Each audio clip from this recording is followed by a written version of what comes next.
کہ لشکر کے خلاف کو لڑے تو تلواروں سے نہیں لڑے، صبر سے لڑے۔ سبحان اللہ۔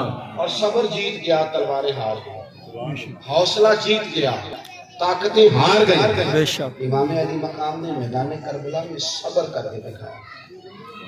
ہمارے ساتھ فیملی ہو نا، کبھی میں صبر کر رہا ہوں تو کوئی دو زور بھی لگائے نا چائے پی لے تو میں کہتا ہوں بچے ساتھ ہیں، آج دو پھر کبھی ساتھ کہیں کسی مجبوری سے نکلے ہوئے آج نہیں آ سکتے، بچوں کا ساتھ ہے۔ بڑا بندہ مشکل میں آتا ہے بچوں کے ساتھ، اور امام علی مقام کے ساتھ بیٹیاں بھی تھیں، بہنیں، لیکن ہم تو بچے کے میڈیکل کے داخلے پر ہی فیل ہو جاتے ہیں، لیکن امام حسین رضی اللہ تعالیٰ عنہ کو حق کے رستے میں کوئی چیز کمزور نہیں کر سکتے، ڈٹے رہے اور آخری وقت تک میدان میں رہے۔ انہوں نے بتایا کہ صبر اور استقامت حسن ہے، اہل بیت سے سیکھ لو صبر کرنا، حوصلہ کرنا۔ درویش کہا کرتے تھے دل دریا تے سمندروں ڈونگے تے کون دلاں دیاں جانے۔ آپ اگر صبر کریں، دیکھو بات ختم کرنے لگا ہوں، کوئی بندہ آپ کو ایک بری بات کہتا ہے تو آپ کو جواب میں 3 کہنی پڑے گی، اور اگر آپ نے 3 کہہ دی تو وہ 6 کہہ دے گا، پھر 9 کہنی پڑے گی، کیونکہ تو سلسلہ ختم ہی نہیں ہوگا۔ اس نے ایک بات کی آپ چپ کر دیں، کیونکہ 3 کرے گا آپ چپ کر دیں، پھر زیادہ سے زیادہ 6 کرے گا آپ چپ کر دیں۔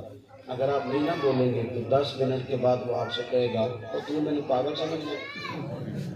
اس کا مطلب ہے بول کے پاگل نہیں کیا جا سکتا، چپ رہ کے پاگل بھی کیا جا سکتا ہے۔ ماشاءاللہ۔ اور اگر وہ کہے کہ یہ تو نے سیکھا کہاں سے ہے تو اسے کہنا کسی درویش نے کہا تھا جتن جتن تے ہر کوئی کھیڑے کدے ہارن بھی کھیڑ فقیرہ، کیونکہ جتن دا مل کوڈی پہندا ہی، ہارن دا مل ہیرا۔ کبھی کبھی نا آپ صبر بھی کریں، آپ کا جو صبر ہے نا، امام اعظم ابو حنیفہ رحمۃ اللہ تعالی علیہ، آپ سے ایک بندہ بڑا جلا کرتا تھا، برادری کا بھی تھا، قبیلے کا بھی تھا، پر اثر بڑا کرتا تھا۔ امام صاحب کے والد انتقال کر گئے، 2-3 دن کے بعد امام صاحب گلی سے گزر رہے تھے تو چوک میں کھڑا کہنے لگا ابو حنیفہ سنا تیرے ابا فوت ہو گئے؟ فرمانے لگے ہاں۔ کہنے لگا اپنی ماں کا نکاح میرے ساتھ کر دیا۔ سخت بات ہے کہ نہیں؟ ہے جائز، پیغام نکاح ہے۔ تو امام صاحب فرمانے لگے کہ دل تو بڑا تڑپا، بے چین ہو گیا، لیکن شریعت کی جو 7 لوگ تھے وہ بھی بڑے جلال میں کہ امام صاحب اشارہ